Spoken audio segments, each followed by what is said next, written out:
Hello and welcome to another episode of Kahawa Nagowi. And guys, this is another season 2.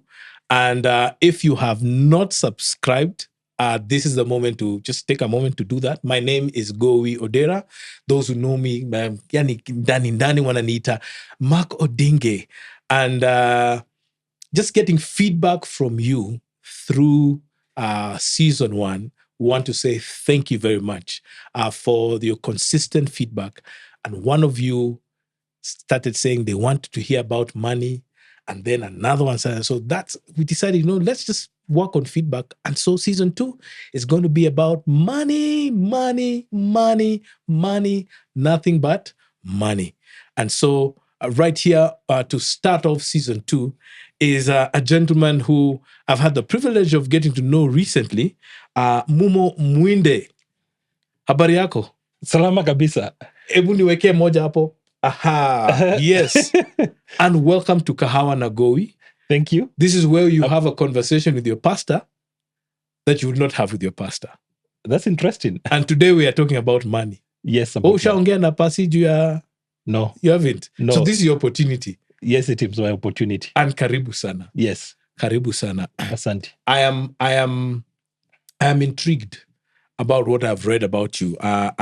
This book that you have read, you have written, it's The Art of Money and Wealth Creation by Mumo Mwinde.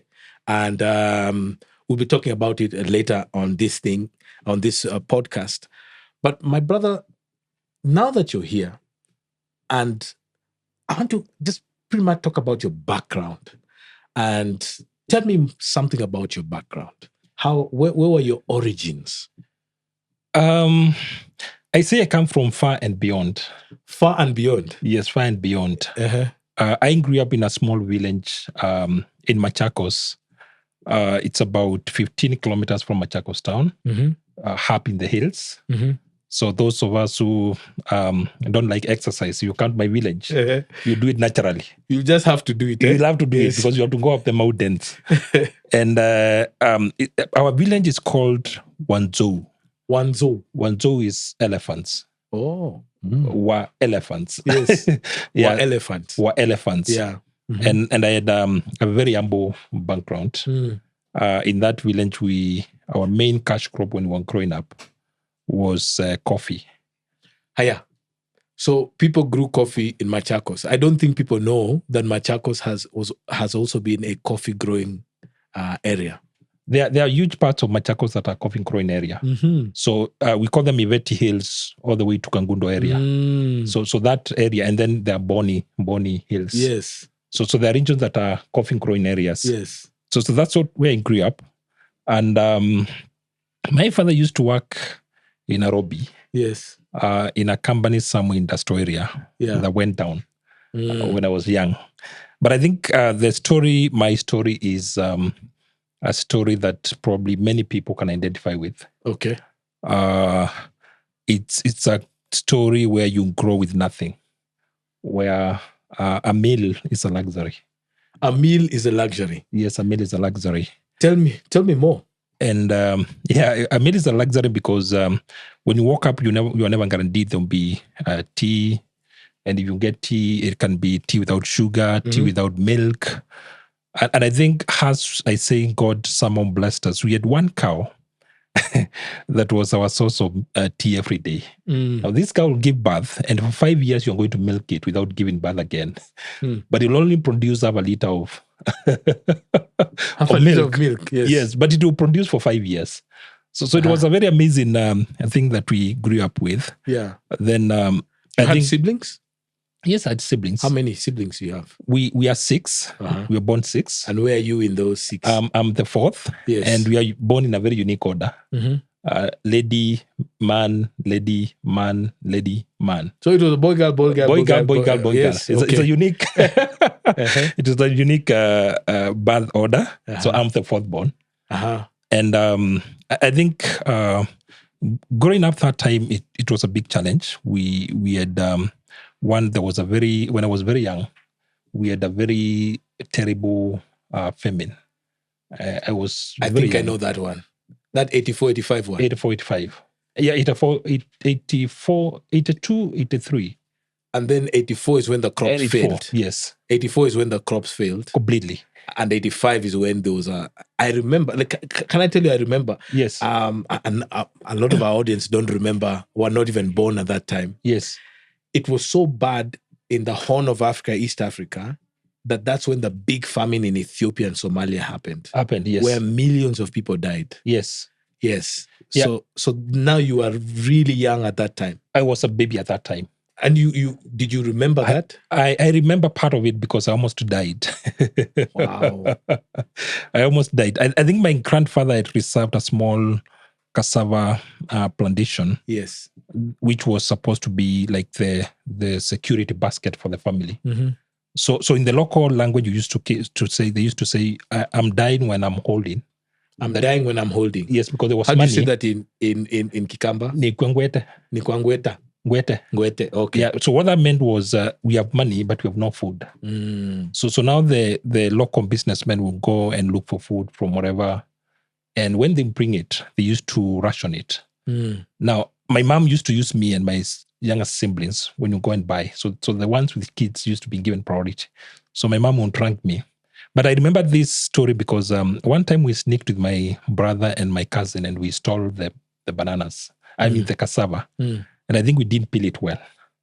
And it turned against me. I think when you eat raw cassava, when it's not well peeled, it turned against me. Yeah, it can be toxic, especially to a child, right? It became poisonous, yes. And I almost died. Wow. So if my grandfather had actually not appeared there, I probably would not be here.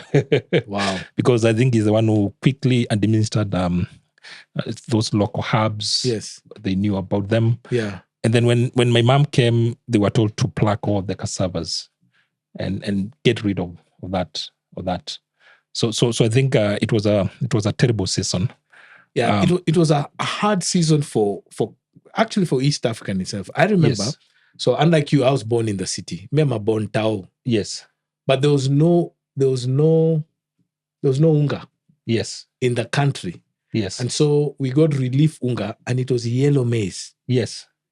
I will never forget those yellow ugali in our house. Yes. And I was like, I'm not going to eat this.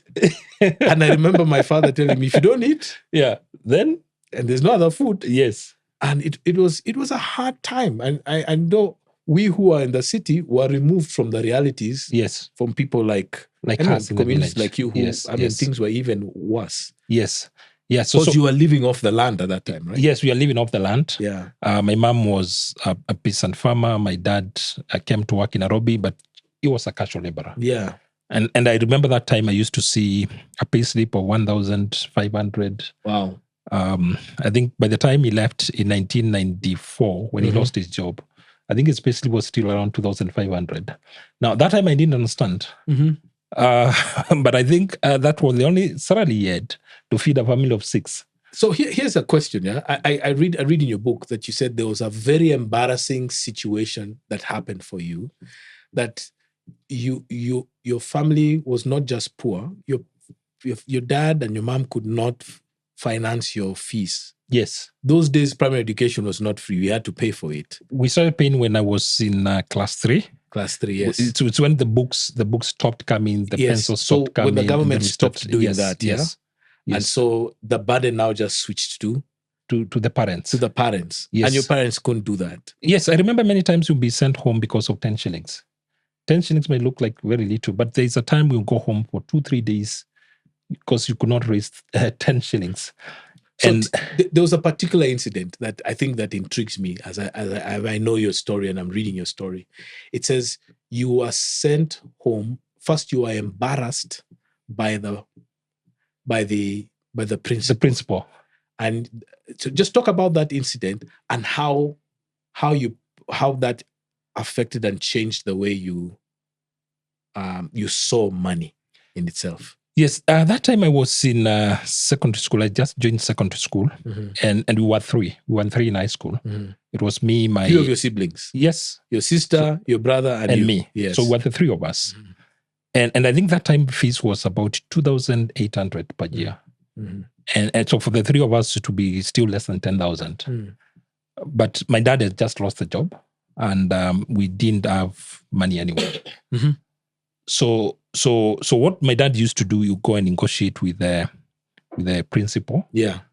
and pay some portion. But for this particular incident, we were chased home. We were sent home Oh, on the weekend, okay. on Friday.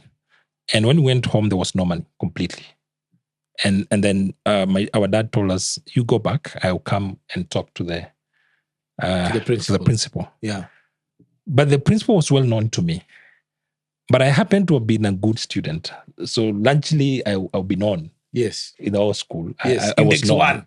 Yes, because I was among the top. So, Yes. and they used to announce the Yes. top students. Top students, right? So everybody knew me. Yeah. But for this particular Monday, when we come back, the principal just comes from nowhere. Mhm. And he says, "I don't want to see anybody here who has not paid school fees."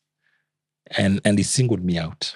And he called me by name and told me, "Young man, go home. Go and tell your dad I don't want jokes here." There's a way they use it in Kiswahili. It is sitaki nyokonyoko hapa. Sitaki nyokonyoko. This Nyokonyoko hapa. Is this in front of other students? In front, it was at the assembly. It was the assembly. Oh, dear. And I almost went down Yeah. to hang on. And then when I left, I think I just left quickly. I was almost crying. I actually never went to the class. I went straight and went out of the gate. Now, where the school was that time, it was less than 5 kilometers to my village. I mean, to my home. And I used to take like 20 minutes to walk. But this time it took me more than 3 hours. I walked and I could not just take a few steps. And I think, what had just happened? But for a strange reason, our dad lost job, they were not paid their dues. So the company went under. Yes, it went under. It had gone under. Yeah. They had not been paid their dues. Yes. The company had gone under on February, and then they had not been paid their dues. Okay. So he had kept on coming to Nairobi, and there was nothing that was coming forth. So now it was around July, and he had stopped coming like 3 months. And for some reason, I've always had faith that somehow God will provide, because I grew up with I grew up knowing our family finances. So my mom would call me and look at I think that used to be the local coffee circle. So I would use see the passbook. So at some point I determined. So you are aware of how much money would come in and go out in the family? Yes, my mom used to call. Your parents used to allow you to, to inform you? My mom used to call me to read for her. Okay. I don't know why she picked on me, but she used to call me to read the passbook for her. So I had kind of an idea of that there was no money in the family at that time. And because we had gone home that weekend and we came back without money, I knew there was nothing. Okay? So at that point, nobody knew whether we'll come back or we'll not come back. Yeah. And I think I had something that probably I've talked about in this book, the faith that somehow God or nature will create a way. And this is where we call it absolute faith. So long, when I had realized we have no money, I used to make a prayer that was very strange. I was a young kid. I didn't know what I was praying. But I used to tell God, I pray that you provide the money to read and go to do all that I need to do. And I don't care where the money will come from. Actually, that's how I used to put it.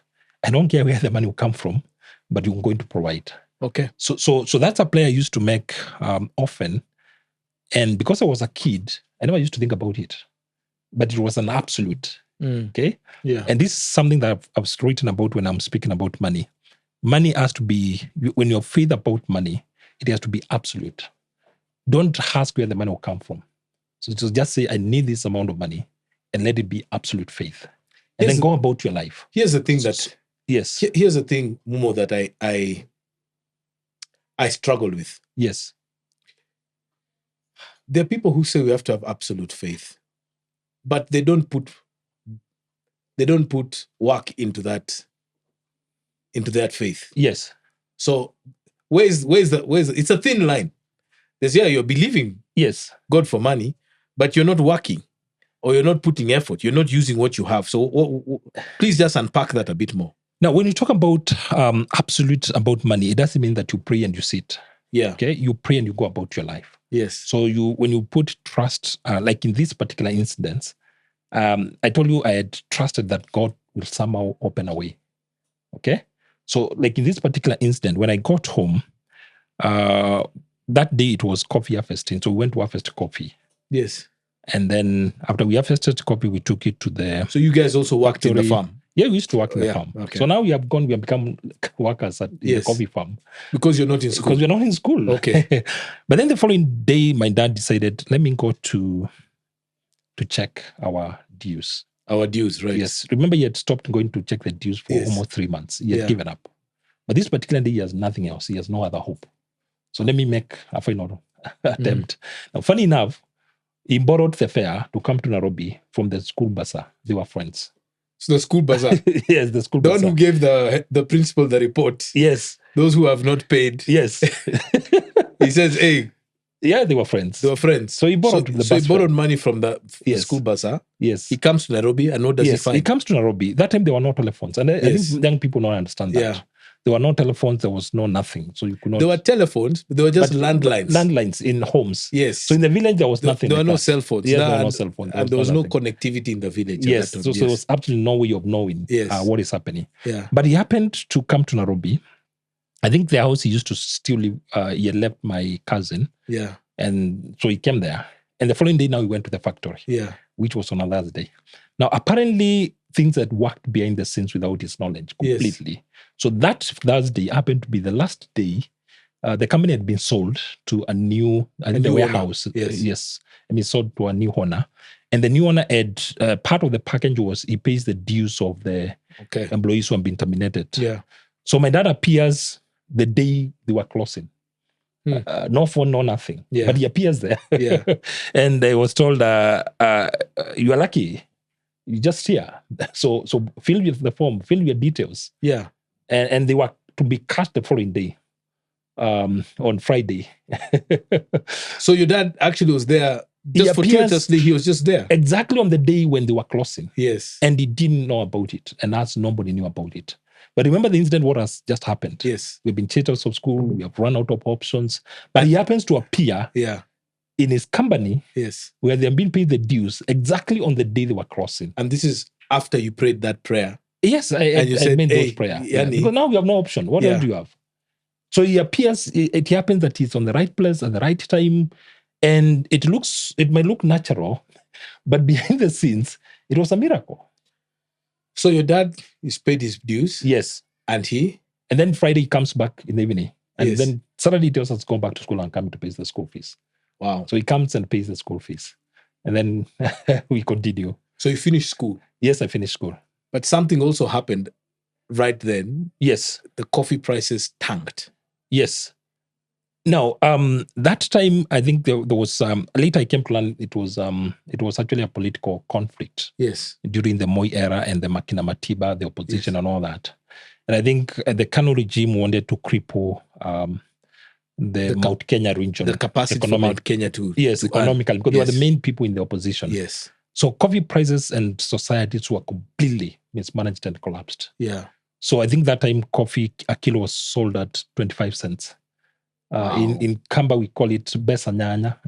It's 25 cents. Wow. Besa Nane ilikuwa inamaanisha 25 cents a kilo. Wow.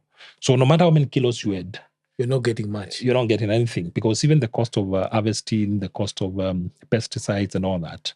So the coffee had completely collapsed. So my dad now got into the coffee politics. So what did that do for your family? So here your father, he's lost his job. Yes. And then another way of earning income, is now being messed up. But these are things beyond our control. Your control. Yes.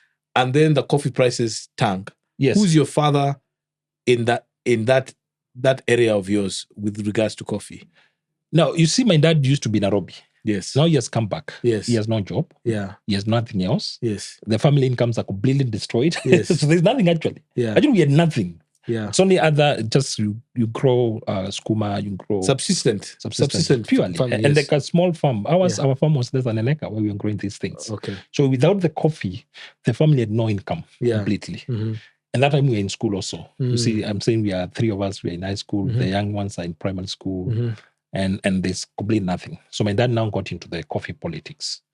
And then at that time, it continued for almost 2 years. And then I left. I now transitioned to the university. So you passed your exams? Yes, I passed my exams. And you went which university? University of Nairobi. Okay.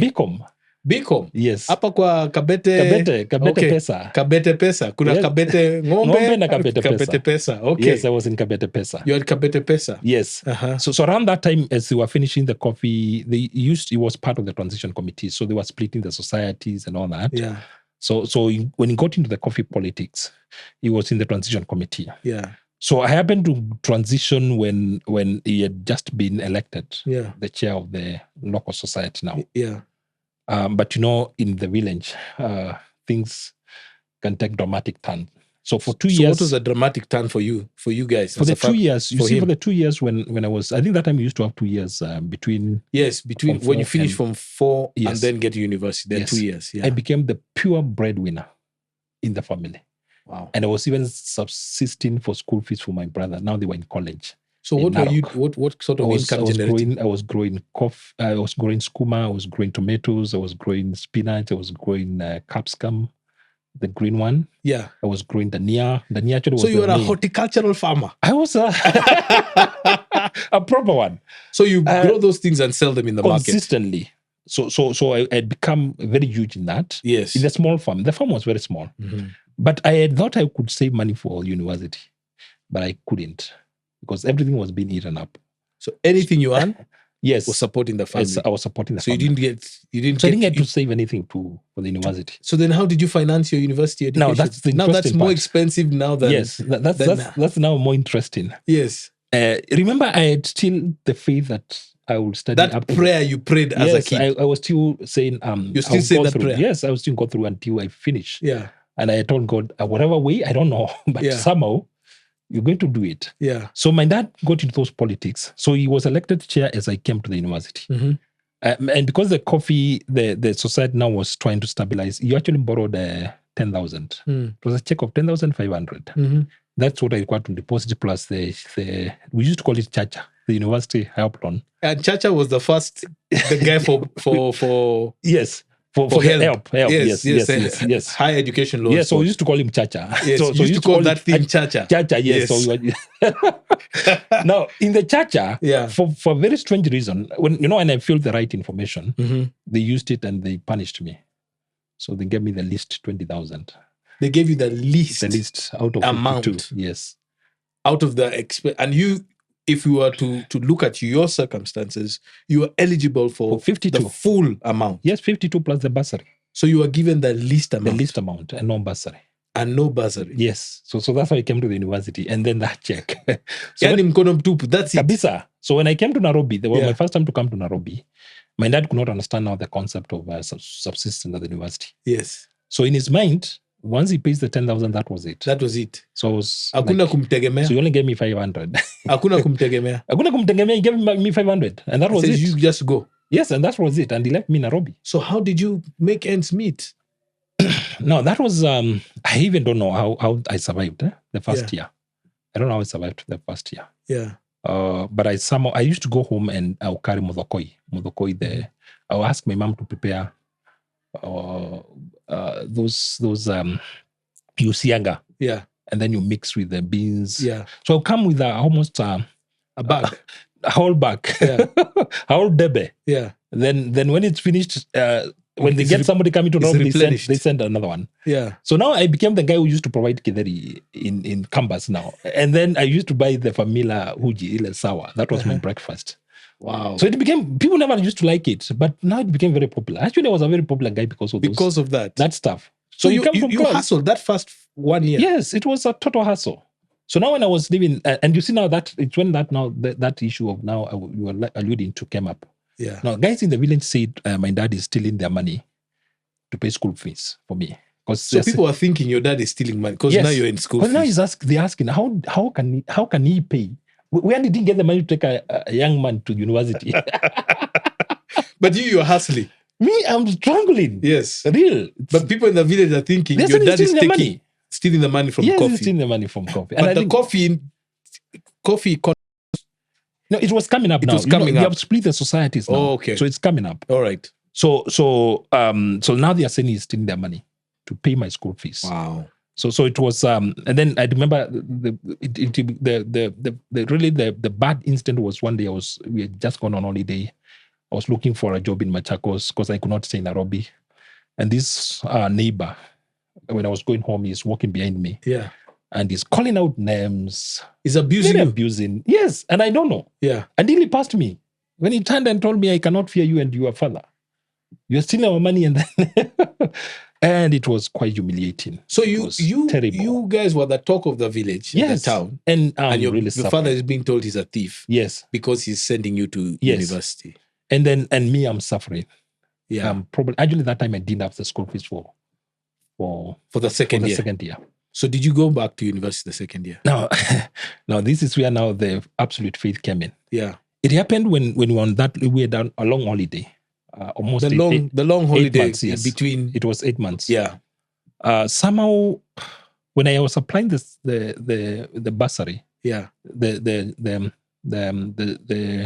charge for second year, yes, I happened to go to help the Higher Education Loans Board. For those who don't know, here in Kenya, the Higher Education Loan Board is a system where students can borrow money to pay for education. Yes. For their university education, but then paid back once they get employed. Yes. Okay, all right. So when I was applied, I just went to the chief, filled form, and I went home. You went to the local chief, you did all the process? Yes, and I came to help. I tried to talk to them.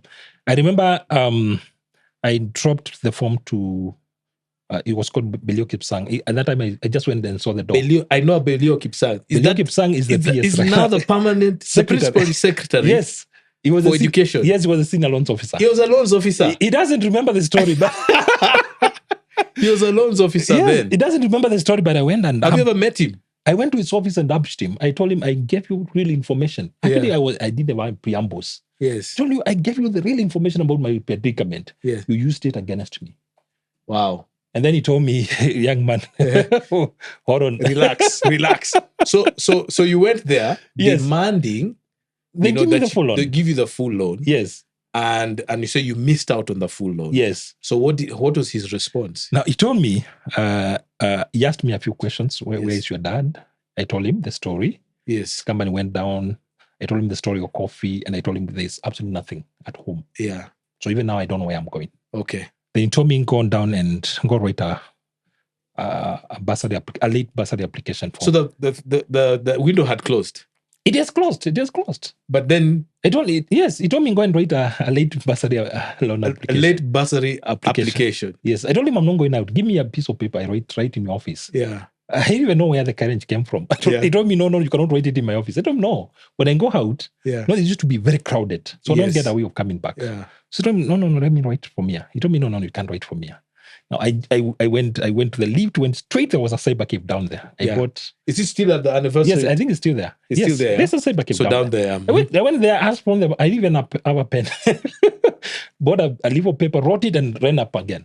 Yes. So as I was going up, I saw him coming out. So I pretended I've not seen him. Yeah. I asked the watchman. I told the watchman, I'm taking it to Belio. Yeah. And I've seen it walk out. Yeah. He told me, no, you can leave it. I don't know, no. I will take it. Yeah. So I went in and then I pretended, I don't know, he has gone out. I went knocked. So it's when another guy called me. I think it was called Wangombe. Yeah. Wangombe told me, he put a yellow sticker and told me, I'll pass it over to him. And if it doesn't get to him, he wrote a number up there, a phone number. And he told me, you call me and confirm. So when he gave me that paper, he took to his desk, to Belio's desk. But see, the phone call, I could never call. I had never called. You had never called? There was no way I was going to start with that one. Have you used a phone before? I only used it much later. I had never called. In any case, I was going to the village right after that. So there's a reason why I'm intrigued about this story. Yes. Because you are here now. The story is that now you have a PhD. Yes.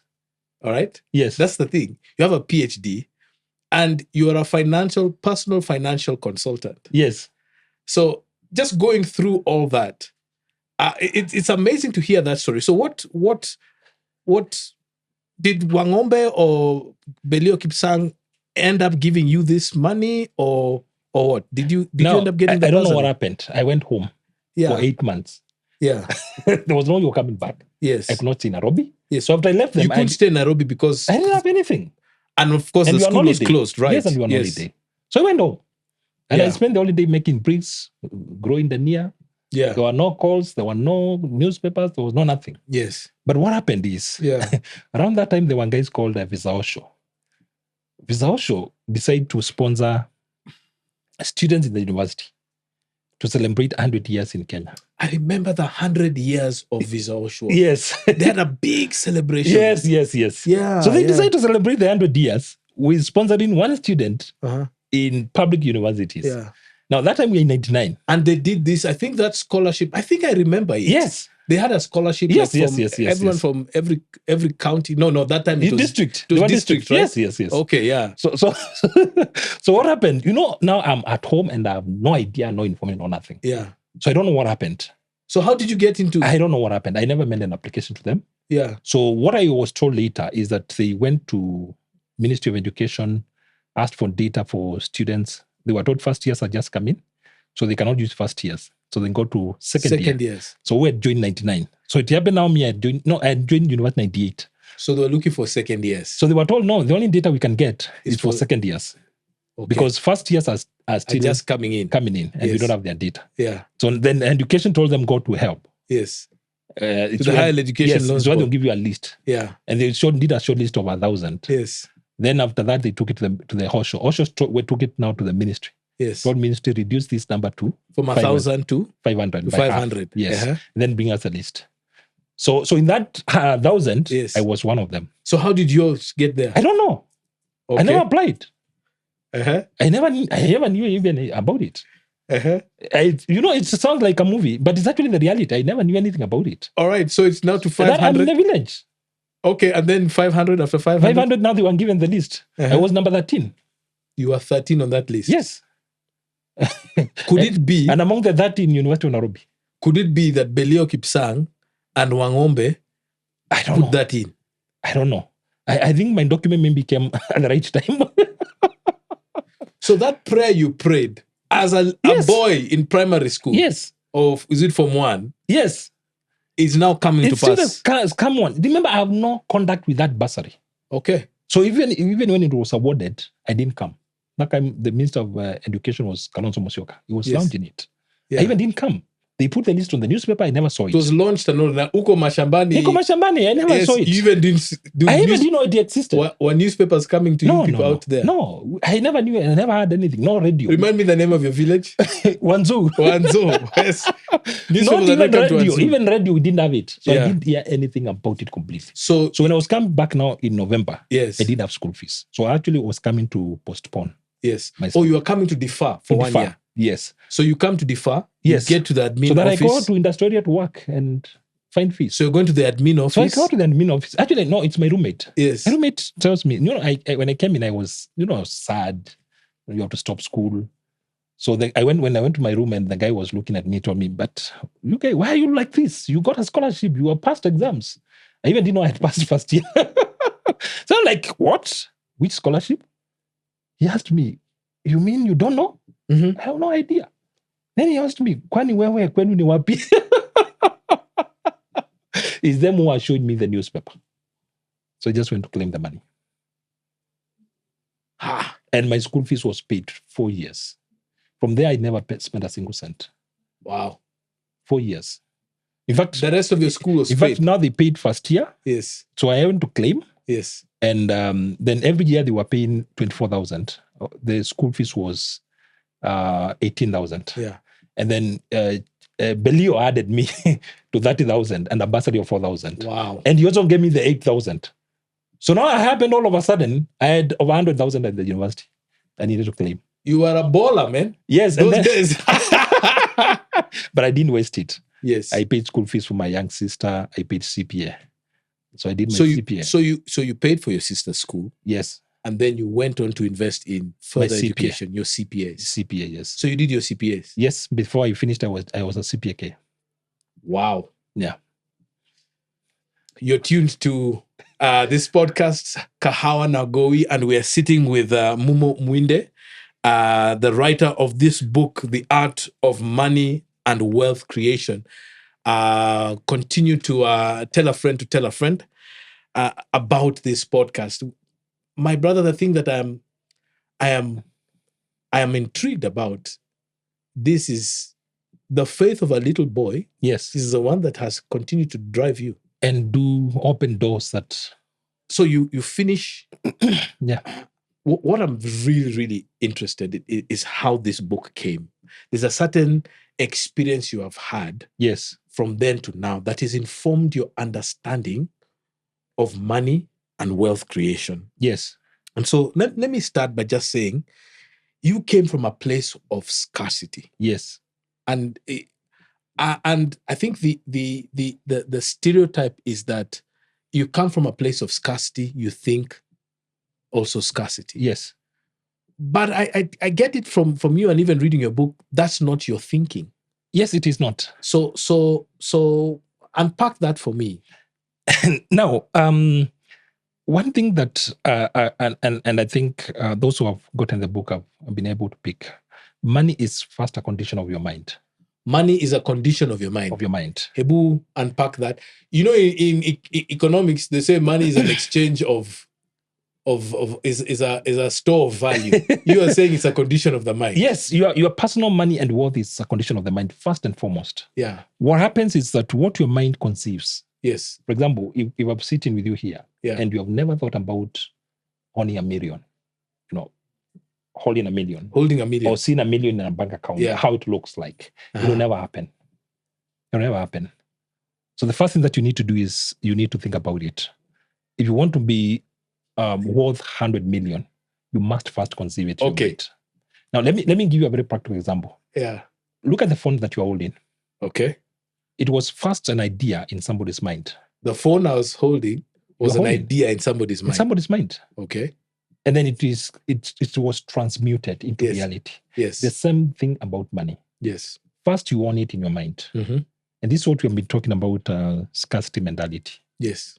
A scarcity mentality is where you never see money in the positive way. Because that also ties to the next concept. I talk about gratitude of money. For example, if I gave you 1 shilling today, what will you say? Usually 1 shilling. 1 shilling. Usually only be, one. Nini. Nini.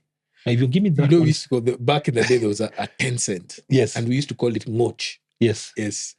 So we just say, this is just small. Yeah. Now, even many people, wakipata 1 shilling kwa njia, hawatachukua. Me, I'll take it and say thank you. Mm-hmm. Yeah, it's money. Mm-hmm. It's money. So the mindset and the gratitude about money is the game changer here. How you think about money and wealth is exactly what you get. Now, what happens is that, like those stories I'm telling you, and they have quite a number in the book, the moment you are alive to money and wealth, now in your mind, there are two parts of mind. When I'm talking to you, I'm speaking to the conscious mind. Yes, I'm aware of what's going on. Yes, that's what we are hearing. That's the conscious mind. Yes, and it's the small part of your mind. Mm-hmm. It's the small part of my mind. Yes. Now, the biggest part of your mind is called the subconscious mind. Now, the subconscious mind is the one that controls your body, even when you are asleep. My heartbeat. Your heartbeat. My breathing. Yes, when you want to go to the washroom, it's everything. The one that will wake you up. It's the one that when you say, I wake up at 4, even it can alert you without an alarm. Now, that part of the mind works day and night. Now, that is where you need to put that mindset I'm talking about. You see, like after this discussion, probably when you go home, you'll sit back and reflect. What did I have with Momo? Yes. What conversation? Now, as you reflect, you're moving the information from the conscious mind to the subconscious mind. Yes. Now, this is what happens. The subconscious mind processes the information that is given to it.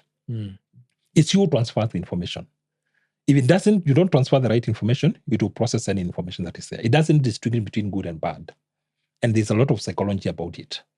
So when you start thinking about money, so for example, you start saying, I want to have 100 million by the end of this year. I want to have 200 million in the next 3 years. And you start reflecting that. You push that information to the subconscious mind. Now, if you are alert, ideas will just pop up from nowhere. But that will connect with the universe. You know, we are spiritual. You see, we are spiritual through the mind. So even when you're preaching, you talk about spirituality.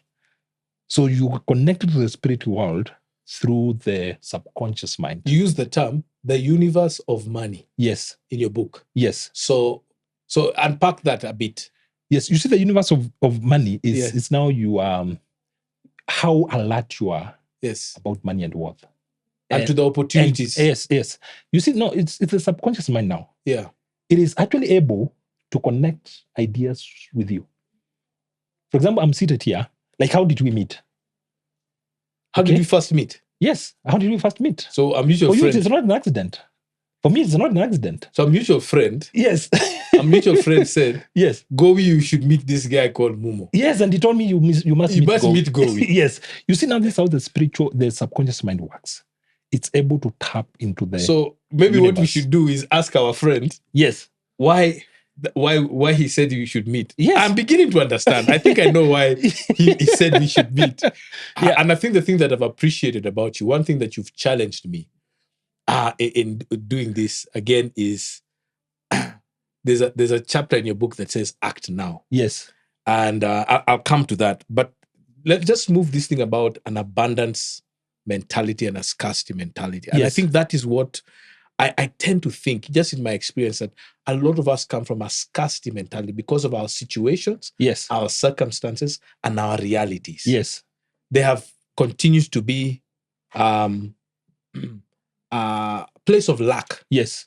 But we take that scarcity mentality into any other space. Now, this is how it comes. Yeah. You see, the moment you tell your mind, that subconscious mind, there's no money. Mm-hmm. Like me, I don't say there's no money. People are saying the economy is bad. Yes. True, it's bad. Yeah. But for me, I don't believe it's bad.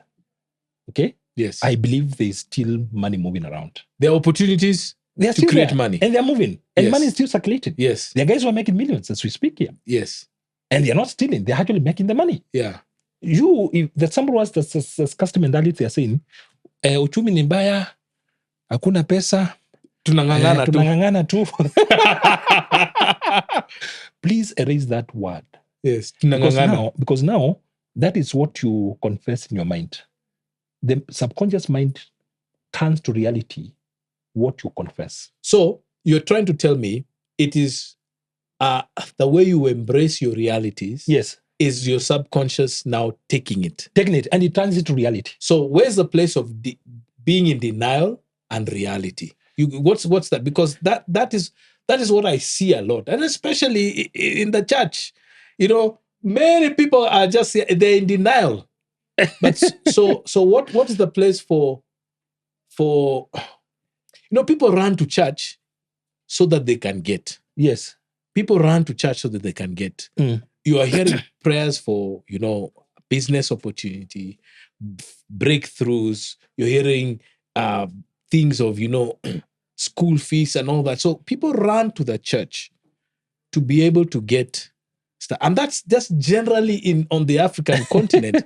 We are all running to church because maybe that is where we can get our respite. Now, this is what I've kept, and I will share this, and I think I will share it with, it's my story. Your story, yes. Yes, and I'm saying because I've seen it and I've lived it. Now, when you go to church, and sometimes we think prayer is happens in a vacuum. You see, you must be in the mind of God. Mm-hmm. First, God says, I will bless the work of your hands. I will bless the work of your hands. Your hands, yes. Yes. So how do you go and ask for pastor to pray and you go and sleep? God will not bless you. God blesses you as you go about your work. Mm-hmm. You go and open those tomatoes. Yo kibanda yo. Nausa nyanya. God blesses that. Not you just kneeling on the pulpit and praying and praying. Now, most of my greatest opportunities have come in the line of my duty.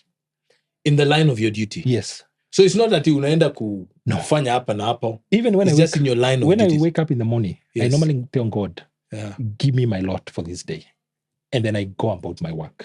Give us this day our daily bread. Yes. And then you go to work. Yes. So God opens you a lot in the course of your work. And that's why I tell you, I've gotten opportunities that are weird. Just coming out of your daily work. Yes. So you're not going to hustle out there. You're looking for opportunities there because you have been faithful where you are at. Yes, and God connects you. those connections and opportunities Yes. have emerged from there. Had you had a 9-to-5 job at that time, or were you employed, or were you? I'm employed. Yes. I do a 9-to-5. 8 to 5 job. Yes. But I get a lot of opportunities in between. So there are times I'll just see I'm here and somebody just tells me, Mumo, are you available next week? Wednesday, Thursday, I have an assignment in such and such a place. I'm going to Dubai on a call that just comes from nowhere for 2 weeks. Came back almost $1 million plus. I've gotten opportunities. I go to Mombasa. I come back 200,000 in the course of my duty. Remember, in the morning, I tell God, give me my lot. Yeah. You see now what happens when you make that prayer, and then you also are alive to the opportunities. Yes. What your subconscious mind does, it actually connects you. Got you. With opportunities. Got you. Yes.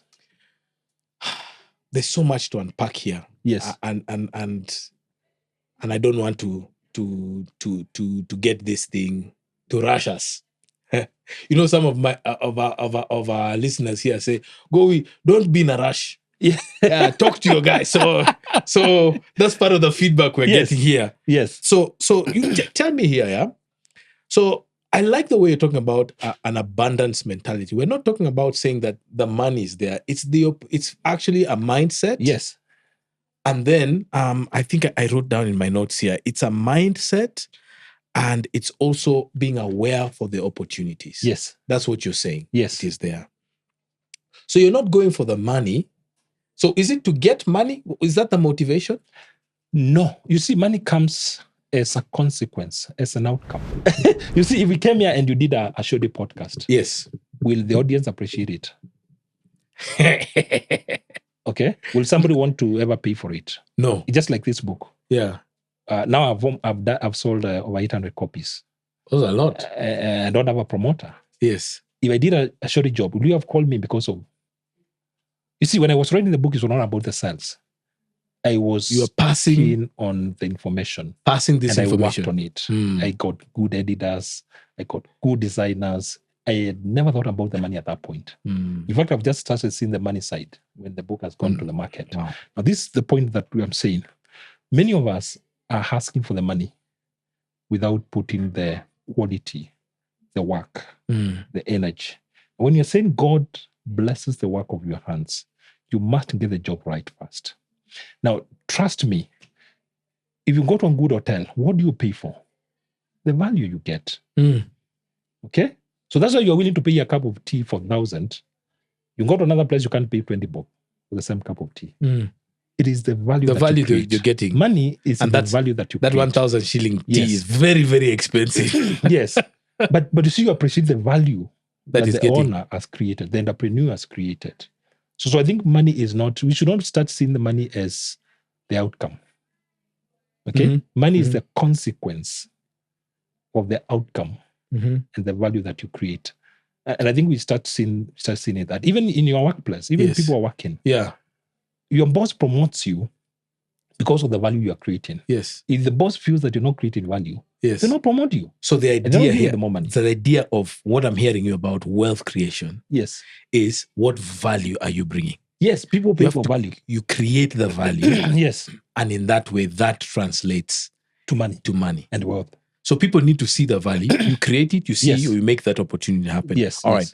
Here's a question I'm going to ask you. This is my favorite part of your book. Yes. That's chapter 5. You say lessons learned from the richest man in Babylon. Yes. It's a book. I can't remember the name of the author. It's the richest man. It's Glasson. Glasson. Yes. Yes. And he talks about 7 rules. Yes. And this thing it's very, very, very interesting about, he says these 7 rules, and he one of them, he says, start by fattening the purse. You know? Yes. What just unpack that one for me. Now, the simple principle here, and people have heard about it. Yes. We say you pay yourself first. Pay yourself first. Yes, actually that's the principle. Yes. When you get your paycheck, yes, it doesn't matter whether it's monthly, whether it's weekly, whether it's daily. Yeah. You set aside part of it. Yeah. to pay yourself. Yes. Now, what you set aside is now you start putting that money to work for you. Yeah. You see, the money you earn, you're working for it. But now you start getting money to work for you. Yeah. Wealth is when money is working for you, Yeah. not you working for money. Got you. So when you say you set aside, you pay yourself first. Yes. That's what we say, savings and investment. Not just about saving. Many people talk about the Saving, but you're not investing. Yes. So Yeah. it's supposed to save and invest. Okay. Now, what happens is that you start turning money to work for you. Now, this connects to the next chapter you alluded to. Start now. Yes. Now, for many people, they are waiting to be paid 100,000 to start saving. Yeah. Others are saying, I only earn 5,000. Others are saying, I only paid 200 shillings. Yeah. Now, what happens is, for as long as you continue to work for money, you miss out now on other secrets about money. In that principle also, under that chapter, it says, gold attracts gold. Mm-hmm. Okay? Money calls another money. Calls on another money. Calls money, yes. Yes. Now, when you get 200, you set aside 20 shillings out of that. You already money somewhere. Yes. So that 20 shillings, you start calling more money. You start calling another 20 shillings. Yes. Yeah. And this is now one secret that nobody understands. It's a mystery about money that nobody understands. Yeah. But it's actually true. Now, let me give you a very practical example. Something that It's happened experience, for you. Yes, even for you, it has happened for you. Yeah. Have you ever noticed the day you are completely broke, nothing on your pocket, is when you get home, there's no gas. Yes. Gas imeisha. Gas imeisha. That Kenya Power thing is now it's starting to beep. Yes. Have you ever had that experience? Now, many of us have had that experience. Yes. But you know, if you have 1,000 bob in your pocket, Yeah. you can walk the whole of this city the whole day and even never spend it. You don't even feel hungry. Yeah. You don't even feel anything. Mm-hmm. Now, the moment you start setting aside money somewhere, it now starts connecting with opportunities. And that's why even in the Bible, God says, those who have, more will be added. That is a reality. So I keep on saying it's a crime to be completely broke. And that's why I say that what we are calling that that saving and investing, what you're paying yourself. And this is now act now. I always challenge people, go and open that account, a savings account that has no ATM, no nothing, and start setting aside 10%. If you can't start with 10%, start with 5%. Put it there and forget about it. For me, it doesn't matter whether it's 100 shillings you're putting there, or whether it's 200 or whether it's 1,000. But the moment you start setting aside that money, then you start moving it to investments. Now, let me tell you, right now, if you have $1 million right now, I can show you somewhere where you can put it and get 15%. Just take it to the government next week. I believe you. Take it to the government next week. And then you can continue with your life. I believe you. I believe you. You know what? Yes. This is not over. Yes. This is not over. I want us to continue this conversation. Yes. And in fact, I want us to continue this thing because season 2 of Kahawa Nagowi. Yes. What I'd like to be able to do is continue to pass your thinking. Yes. Thinking like you to the listeners to be able to benefit from it. And if you've been looking and been following this, you can get this book, The Art of Money and Wealth Creation by Dr. Mumo Mwinde. It's available. How can guys get it if they want to purchase it? If you go to Nuria bookstores in Basa, yes, in Moyo Avenue, yes, they have it. Yeah, it's going for 1850. Okay. Alternatively, you can WhatsApp me. Yes, at on my phone number. Yes, 0723 584 928. Okay, say that again. 0723 yes 584 928. All right. Now, if you're in Nairobi, you give me your physical address. Yeah, I'll send it. If you're outside Nairobi, we'll send with the shadows. Yeah, any of your popular shadows. Yeah, at no extra cost. So we're not charging for mailing the book. Stay on for part 2 of this, and we'll be letting you know how you, a listener of Kahawa Nagowi, can actually get this thing right here, a freebie, just on courtesy of our guest here, Mumo Mwindi. Once again, thank you for keeping up with us here at Kahawa Nagowi. We'll be back with more of Mumo Mwinde. Thank you.